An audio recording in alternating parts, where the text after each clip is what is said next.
अरे आनंद सर, ये पानी को देखकर क्या सोच रहे हो? सर अगर हमारी लाइफ पानी की तरह होती तो कितनी शांत होगी, एकदम मस्त चिल वाली लाइफ होती। पानी को इतना भी शांत और साधारण मत समझो। हैं? पानी बहुत वंडर्स करता है। कैसे? कैसे? ये पेन देखो। हाँ सर देख रहा हूँ। दिख रहा है ना? अब इस पेन को मैं पानी पिलाता हूँ, ठीक है है पिलाइए। ना? ये पेन को मैंने डाल दिया। इसकी अरे थिकनेस देख रहे हो? सर ये तो पानी ऊपर इतना पतला, नीचे वाले मोटा क्यों जा रहा है? पेन हो गया मोटा, है ना? चलो एक चीज और दिखाता हूँ। ये पेन छोड़ो। एरो, एरो दिख रहा है आपको? हाँ दिख रहा है सर। ये किधर से एरो जा रहा है अभी? ये तो इस तरह से जा रहा है। यानी राइट, हाँ है राइट ना? जा रहा है हाँ। और अगर इधर से देखे तो ये लेफ्ट जा रहा है। ठीक है, ठीक है। ठीक है। और अगर मैं इसको पानी के उधर से देखूंगा, ग्लास के उधर से, तो ये एरो का जो साइड है वो चेंज हो जाएगा। चलो देखना। मैं देख करके हाँ देखो देखो देखो देखो। दिखाओ सर। अरे सर ये तो राइट जाने लगा। बिल्कुल। ऐसा क्यों? आप तो लेफ्ट कर रहे हो ना, एरो लेफ्ट जा रहा है, हाँ। लेकिन इधर से देख रहा हो तो सर तो right जा एरो रहा का हाँ साइड चेंज हो गया ना? है। ये रीजन क्या है? तो रीजन है रिफ्रैक्टिव इंडेक्स, है ना? और रिफ्रैक्टिव इंडेक्स में की वजह से बहुत सारी ऐसी फिनोमेना हमको अपनी डेली लाइफ में देखने को मिलती है। लेकिन इसके पीछे का कंसेप्ट, रिफ्रैक्टिव इंडेक्स क्या होता है, रिफ्रैक्शन क्या होता है, ये सब हम क्लास में समझेंगे। तो चलिए समझते हैं और चलते हैं क्लास में और जानते हैं कि रिफ्रैक्शन और रिफ्रैक्टिव इंडेक्स क्या चीज होती है। तो वेलकम बैक चैंपियंस। तो अभी आपने रिफ्रैक्शन को एग्जाम्पल है प्रैक्टिकल के थ्रू समझा। अब हम रिफ्रैक्शन का थ्योरी पढ़ेंगे। तो थ्योरी और प्रैक्टिकल मिलके आपका ये टॉपिक सुपर स्ट्रॉन्ग हो जाएगा और क्वेश्चंस का आंसर देना आपके लिए बहुत ज़्यादा इजी हो जाएगा। तो चलिए इस टॉपिक को स्टार्ट करते हैं। सबसे पहले हम ये समझेंगे कि व्हाट इज रिफ्रैक्शन, यानी रिफ्रैक्शन की डिफिनीशन क्या होती है। रिफ्लेक्शन से काफ़ी अलग है रिफ्रैक्शन, ठीक है? रिफ्रैक्शन में क्या होता है, अब आइए इसकी डिफिनीशन देखते हैं, इसको समझते हैं। तो यहां आप देख पा रहे हो कि यहां दो मीडियम है, एयर और ग्लास। और जब रे ऑफ लाइट एक मीडियम से दूसरे मीडियम में क्या कर रही है, एंटर कर रही है, तो ये बेंड हो जा रही है। और ये बेंड होना आप यहां देख पा रहे हैं, है ना? इसको जाना था कहां? इसको जाना था सीधे, देखिए इसको ऐसे जाना था, लेकिन ये क्या हो गई, ये बेंड हो गई और ये ऐसे न जाकर अब ऐसे जा रही है। तो इसी फिनोमिना को हम क्या कहते हैं, हम रिफ्रैक्शन कहते हैं। तो वही लिखा है कि द चेंज या बेंडिंग किसमें, in the direction of light when it travels obliquely. Obliquely का मतलब कि नॉर्मल के साथ कुछ एंगल बनाकर, है ना? ये है ऑब्लिकली का मतलब, ठीक है? तो द चेंजिंग या the bending in the direction of light when it travels obliquely from one medium to another medium is known as refraction of light। यानी मीडियम का चेंज होना जरूरी है किसके लिए, रिफ्रैक्शन के लिए। अगर मीडियम नहीं चेंज होगा तो लाइट का रिफ्रैक्शन भी नहीं होगा। यानी अगर ऊपर भी एयर हो नीचे भी एयर हो और तब मीडियम सेम हो गया और तब क्या रिफ्रैक्शन होगा, नहीं होगा। तब क्या होगा, ये जो लाइट रे है वो सीधी पास हो जाएगी, है ना? अगर ऊपर भी एयर है नीचे भी एयर है हर तरफ हवा है, तब तो ये सेम मीडियम हो गया। और सेम मीडियम में लाइट क्यों बेंड होगी, वो तो सीधी पास हो जाएगी। लेकिन अगर मीडियम बदल दिया हमने तो लाइट सीधे पास नहीं होगी, वो बेंड होगी। अब बेंड नॉर्मल के तरफ भी बेंड हो सकती है या नॉर्मल से अवे भी बेंड हो सकती है, तो वो हम आगे समझेंगे, ठीक है? तो अगर एग्जाम में आपको रिफ्रैक्शन आएगा तो आपको यही डिफिनीशन लिखनी है। क्लियर? चलिए आगे चलते। अब हमारे एनसीईआरटी बुक में रिफ्रैक्शन के कुछ कॉमन एग्जाम्पल दे रखे हैं जो हमको याद करने हैं। क्योंकि अगर पूछ लिया एग्जाम्पल देकर कि यहाँ फिनोमिना कौन सा लग रहा है, फिजिक्स का कौन सा, लाइट चैप्टर का कौन सा फिनोमिना यहाँ हो रहा है, तो आपको डिफाइन करना पड़ेगा या आपको लिखना पड़ेगा। तो जैसे अगर आपको ये बोल दिया कि हम अगर किसी स्विमिंग पूल को बाहर से देख रहे हैं तो जो इसका डेप्थ है वो कम नजर आ रहा है। You might have observe that the bottom of a tank और a pond containing water appears to be raised. यानी जो इसकी रियल डेप्थ है वो नहीं नजर आती, यानी कम गहरा नजर आता है। एक्चुअल में ज्यादा गहरा होगा, रियल डेप्थ ज्यादा होगी, लेकिन लगेगा, अपीयर होगा, फील होगा कि ये कम गहरा है। किसके कारण, रिफ्रैक्शन के कारण। तो ये पहला एग्जांपल है जो आपके एनसीईआरटी में दिया है। रिफ्रैक्शन का दूसरा एग्जांपल कि अगर हम किसी पेज पर कुछ लेटर्स लिख दें, कुछ अल्फाबेट लिख दें और उसके ऊपर एक ग्लास स्लैब रख दें, तो जो लेटर्स है ना वो ऊपर उभरे हुए फील होंगे, ऐसा लगेगा कि वो ऊपर उठे हुए हैं। Similarly, when a thick glass slab is placed over some printed matter, the letter appear raised. ठीक है, और यहाँ कौन सा फिनोमिना, किसके कारण ऐसा हो रहा है? Again answer is refraction. तो ये नेक्स्ट एग्जांपल है रिफ्रैक्शन का जो आपके एनसीईआरटी में दिया है। और थर्ड एग्जांपल जो अभी आपने प्रैक्टिकल में भी देखा था कि जब मैंने पेन को ग्लास में क्या किया, डिप किया था, तो पेन की थिकनेस भी बढ़ गई थी और पेन स्लाइटली बेंड नजर आ रहा था। वही चीज यहाँ है कि ग्लास फुल ऑफ वाटर, इसमें मैंने पेंसिल रखा तो पेंसिल यहाँ बेंड नजर आ रही है। क्यों? क्योंकि रिफ्रैक्शन हो रहा है। ये भी एग्जाम्पल है किसका? रिफ्रैक्शन का। तो ये तमाम एग्जाम्पल देकर पूछा जाए कि यहाँ फिजिक्स का कौन सा फिनोमिना लग रहा है, तो आप कहोगे यहाँ फिजिक्स का रिफ्रैक्शन लग रहा है, यानी लाइट चैप्टर का रिफ्रैक्शन लग रहा है, और रिफ्रैक्शन के कारण ऐसा नजर आ रहा है। ठीक है, क्लियर? तो ये आपको दिमाग में ध्यान में रखने हैं ये एग्जाम्पल। डन? चलिए, अब अभी मैंने बताया कि जब लाइट एक मीडियम से दूसरे मीडियम में मूव करती है तो लाइट बेंड करती है ना? लेकिन ये बेंड किधर करेगी? तो दो ऑप्शन है, दो केसेस है ना? एक केस जहां लाइट अगर रेयरर से डेंसर मीडियम में जा रही है, तो एक केस ये बना, है ना? और दूसरा केस जब लाइट डेंसर से रेयरर मीडियम में जा रही है तो किधर बेंड करेगी? भाई दो मीडियम हमने कहा ना, रिफ्रैक्शन का मतलब एटलीस्ट दो मीडियम होने चाहिए। जैसे यहां देख पा रहे हो एयर ग्लास, तो इन दोनों में कोई ना कोई एक मीडियम क्या होगा? रेयरर होगा, और कोई दूसरा मीडियम क्या होगा? डेंसर होगा। अब दो ही पॉसिबिलिटी है कि लाइट रेयरर से डेंसर में जाए या डेंसर से रेयरर में जाए। तो क्या दोनों केस में जो लाइट की बेंडिंग होगी वो सेम होगी? तो ये आपको अभी चेक करके बताता हूं। चलिए, तो हमने पहला केस लिया है कि जब लाइट किधर से किधर मूव कर रही है? रेयरर से डेंसर। रेयरर से डेंसर का मतलब ये रहा आपका दोनों मीडियम का इंटरफेस। ऊपर वाला मीडियम कौन सा है? रेयरर। नीचे वाला डेंसर है। और जब ऐसा होता है तो ये जो लाइट इंसिडेंट हो रही है ना, ये इंसिडेंट हुई, ये रहा हमारा नॉर्मल, ये क्या रहा? नॉर्मल, है ना? तो जब लाइट रेयरर से डेंसर मीडियम में मूव करती है, ट्रांसफर होती है, तो ये बेंड होगी। लेकिन किधर बेंड होगी? नॉर्मल के तरफ कि नॉर्मल से दूर? तो यहां आपको ध्यान रखना है कि light will always bend towards normal. तो देखो ऐसा लग रहा है ना कि ये जाना था इसको सीधे, लेकिन नॉर्मल, ये रहा नॉर्मल, तो नॉर्मल की तरफ बेंड हो गई। ठीक है, तो यहां कंक्लूजन क्या निकला? Light will bend towards normal. Bending किधर होगी? Towards normal. अब दूसरा केस ले लेते हैं कि लाइट डेंसर से रेयरर मीडियम में जा रहा है। जैसे वाटर से एयर में, एयर से वाटर तो रेयरर टू डेंसर हो गया, वाटर से एयर तो डेंसर टू रेयरर हो गया। तो यहाँ क्या होगा? आइए डायग्राम के फॉर्म में समझाते हैं। ठीक है, तो मान लो दो मीडियम का इंटरफेस। अब ऊपर वाला मीडियम डेंसर है, नीचे वाला मीडियम रेयरर है। ठीक है, और लाइट इंसिडेंट हो रही है कुछ ऐसे। ये लाइट क्या हो रही है? इंसिडेंट हो रही है। यहां भी हम क्या करेंगे? नॉर्मल ड्रॉ करेंगे। चलिए नॉर्मल ड्रॉ कर देते हैं। ये रहा नॉर्मल। ठीक है, अब लाइट को क्या होना है? बेंड। क्यों? क्योंकि एक मीडियम से दूसरे मीडियम में एंटर कर रही है, तो लाइट होगी बेंड, यानी लाइट का होगा रिफ्रैक्शन।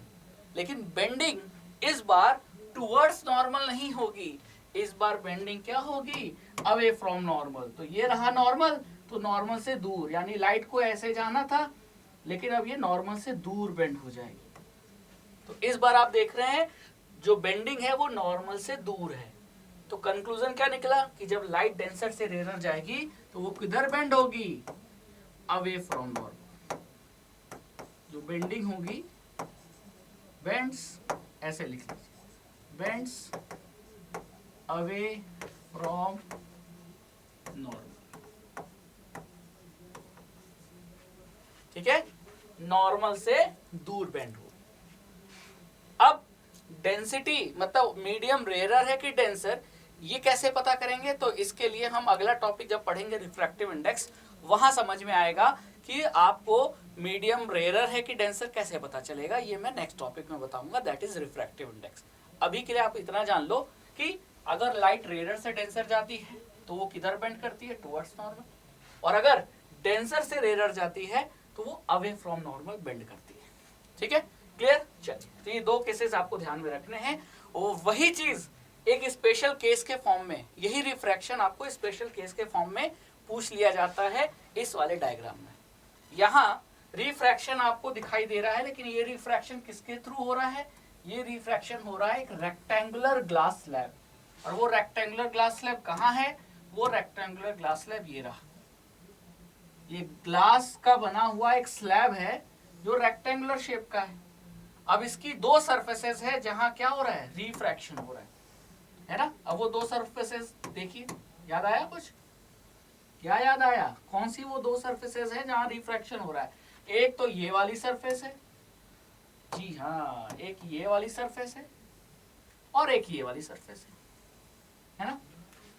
ठीक है, दोनों सरफेस पे क्या हो रहा है? रिफ्रैक्शन। क्यों? क्योंकि मीडियम चेंज हो रहा है। कैसे मीडियम चेंज हो रहा है? देखो, यहाँ क्या है? एयर, और यहाँ क्या है? ग्लास। तो इस सरफेस पे लाइट किधर से किधर जा रही है? एयर से ग्लास में जा रही है, और इस सरफेस पे किधर जा रही है? ग्लास से एयर में जा रही है। तो मीडियम दो बार चेंज हो रहा है, एक बार इस सरफेस पे, एक बार इस सरफेस पे। तो बेंडिंग, रिफ्रैक्शन भी कितने बार होगा? दो बार होगा। अब लाइट किधर नॉर्मल बेंड होगी, किधर अवे फ्रॉम नॉर्मल, किधर टुवर्ड्स नॉर्मल? तो आइए चेक कर लेते हैं। पहले ये बताओ, एयर और ग्लास में से रेयर मीडियम कौन है? रेयर का मतलब कम डेंसिटी वाला। तो एयर क्या है आपका? रेयर मीडियम है ना? तो ये अगर रेयर मीडियम है, ग्लास क्या हो गया? Denser medium. तो पहले केस में क्या हो रहा है कि लाइट किधर से किधर जा रही है? रेयर से डेंसर जा रही है। तो रेयर से डेंसर जाती है तो किधर बेंड होती है? Towards normal. तो यहाँ आपको क्या दिखाई दे रहा है? इसको जाना था सीधे, लेकिन ये हल्का सा नॉर्मल की तरफ क्या हो गई? बेंड हो गई। मान लेते हैं 30 डिग्री बेंड हुई टुवर्ड्स नॉर्मल। किधर बेंड हुई? 30 डिग्री टुवर्ड्स नॉर्मल। अब जब लाइट ये इस सरफेस पे आती है तो अब लाइट ग्लास से एयर में जा रही है। अब ये डेंसर मीडियम है, ये रेयर मीडियम है, और अभी हमने पढ़ा कि जब लाइट डेंसर से रेयर मीडियम में जाएगी तो वो किधर बेंड होगी? अवे फ्रॉम नॉर्मल, है ना? तो इसको जाना था सीधे, लेकिन ये क्या हो गई? ये जो नॉर्मल है, ये dash dash dash dash dash line, ये नॉर्मल है ना, इससे क्या हो गई? दूर बेंड हो गई। और दूर बेंड हो गई तो कितना बेंड हुई? तो यहाँ भी 30 डिग्री ही बेंड होगी। बेंडिंग इक्वल होगी। जितना डिग्री यहाँ टुवर्ड्स नॉर्मल बेंड हुई है, उतना ही डिग्री यहाँ अवे फ्रॉम नॉर्मल बेंड होगी। यानी डिग्री ऑफ बेंडिंग ये इक्वल होगा। क्यों? क्योंकि मीडियम इक्वल है, मीडियम सेम है। Air glass, glass air. तो मीडियम सेम होने की वजह से जो बेंड होने की डिग्री है वो सेम है, लेकिन जो बेंड होने का डायरेक्शन है वो अलग अलग है। यहाँ टुवर्ड्स नॉर्मल है और यहाँ 30 डिग्री क्या होगा? Away from normal. इस सरफेस पे क्या होगी? Away from normal. ठीक है, तो एग्जाम में ये क्वेश्चन अक्सर आता है कि अगर किसी रेक्टेंगुलर ग्लास स्लैब से हम लाइट को पास करेंगे तो वो कैसे निकलेगी।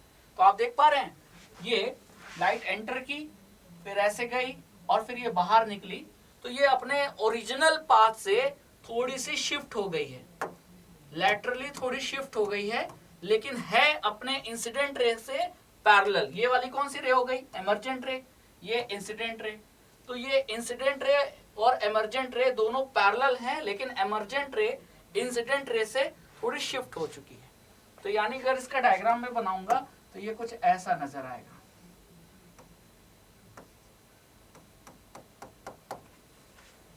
है ना?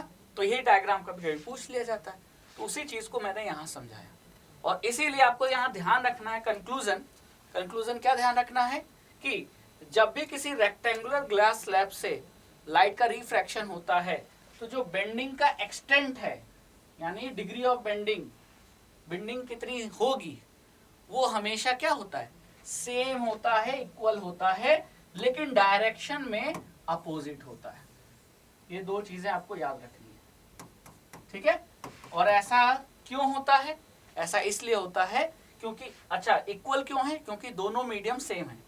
और अपोजिट क्यों है? क्योंकि एक समय लाइट रेयर से डेंसर जा रही है और दूसरे सरफेस पे डेंसर से टू रेयर जा रही है। इसीलिए बेंडिंग का डायरेक्शन यहाँ टुवर्ड्स नॉर्मल था तो यहाँ अवे फ्रॉम नॉर्मल, लेकिन जो डिग्री है, डिग्री ऑफ बेंडिंग, वो इक्वल हो। ठीक है, क्लियर? और थोड़ी सी लाइटली शिफ्टेड, मतलब स्लाइटली शिफ्ट हो जाती है लाइट, ये भी आपको ध्यान रखना है। 3 चीजें ध्यान रखनी है। ठीक है, बस चलिए अब आगे चलते हैं और लास्ट टॉपिक इसमें पढ़ते हैं, वो है लॉज ऑफ रिफ्रैक्शन। जब आपने रिफ्लेक्शन पढ़ा था तो वहां लॉ ऑफ रिफ्लेक्शन पढ़ा था, अब रिफ्रैक्शन पढ़ रहे हो तो यहाँ भी लॉज है, लॉज ऑफ रिफ्रैक्शन, यहाँ भी 2 पॉइंट है।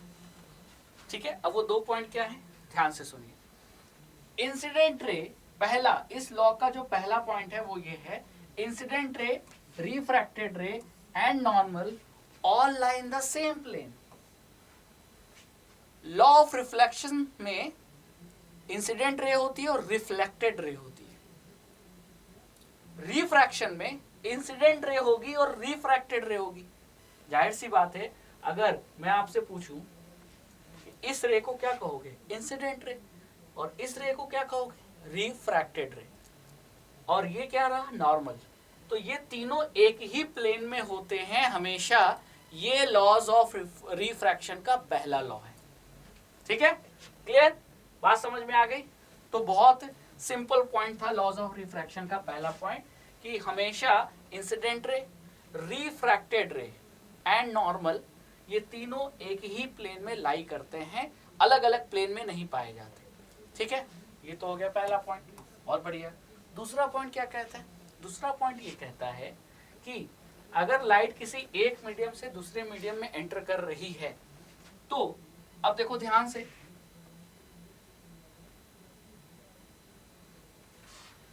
इस डायग्राम में अगर मैं आपसे पूछूं, इस डायग्राम में मैं आपसे पूछूं ये कौन सी रे है, तो आप कहोगे ये इंसिडेंट रे है, और इंसिडेंट रे ने जो नॉर्मल के साथ एंगल बनाया, ये एंगल आई क्या है, तो आप कहोगे एंगल ऑफ इंसिडेंस है। बहुत बढ़िया। अब ये जो रे है, ये रे क्या कहलाएगी, ये रिफ्रैक्ट हुई है, तो इस रे का नाम क्या होगा, रिफ्रैक्टेड रे। अब इस रिफ्रैक्टेड रे ने जो नॉर्मल के साथ एंगल बनाया आर, ये क्या कहलाएगा, एंगल ऑफ रिफ्रैक्शन। तो पहली बात ये समझ लो कि एंगल ऑफ इंसिडेंस और एंगल ऑफ रिफ्रैक्शन क्या होता है। रिफ्लेक्शन में एंगल ऑफ रिफ्लेक्शन होता है, रिफ्रैक्शन में एंगल ऑफ रिफ्रैक्शन।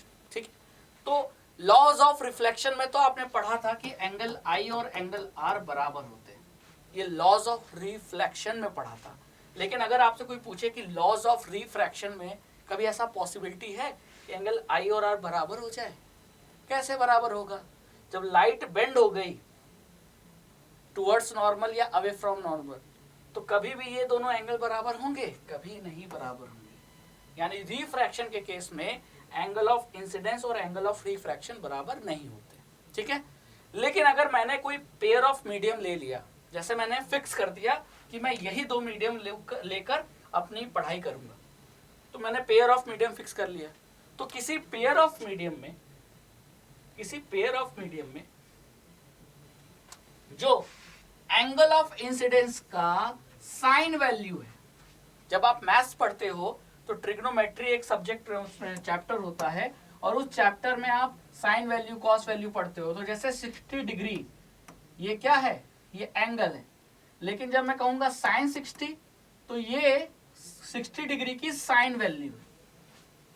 तो एंगल ऑफ इंसिडेंस तो डिग्री में होगा, और उसकी साइन वैल्यू ले लूं तो वो क्या हो जाएगा, sine of angle of incidence.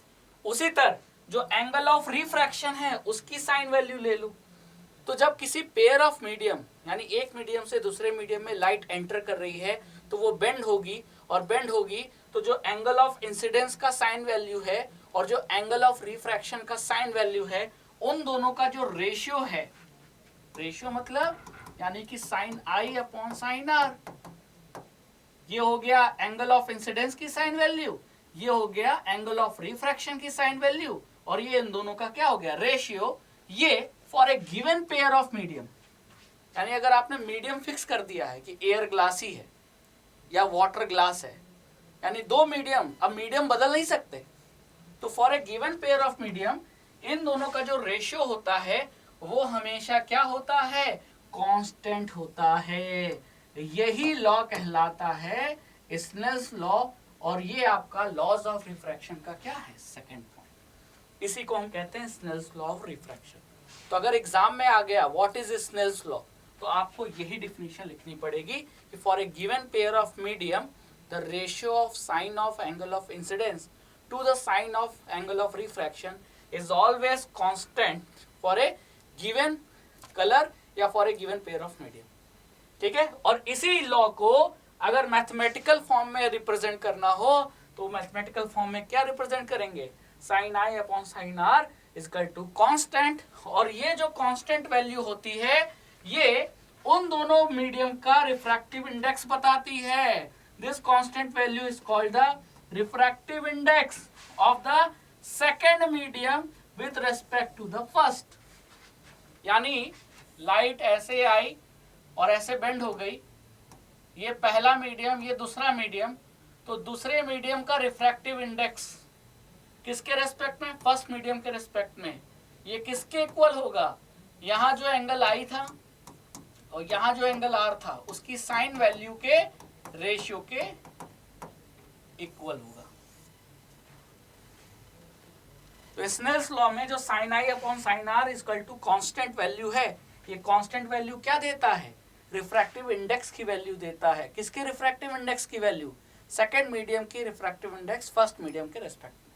ठीक है, अब रिफ्रैक्टिव इंडेक्स की चर्चा हम नेक्स्ट क्लास में मतलब रिफ्रैक्टिव इंडेक्स वाले टॉपिक में करेंगे। ठीक है, तो आई होप कि आज की इस क्लास में आपको ये बहुत अच्छे से समझ में आ गया होगा कि रिफ्रैक्शन क्या होता है और लॉज ऑफ रिफ्रैक्शन क्या था और स्नेल्स लॉ क्या था। ठीक है, तो अब अगली क्लास में हम रिफ्रैक्टिव इंडेक्स पर चर्चा करेंगे। तो बने रहिए हमारे साथ, चैनल को सब्सक्राइब कीजिए और पढ़ते रहिए अपनी क्लास 10 फिजिक्स के सब्जेक्ट को, बायो के सब्जेक्ट को।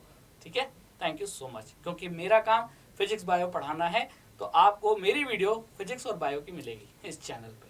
Thank you so much.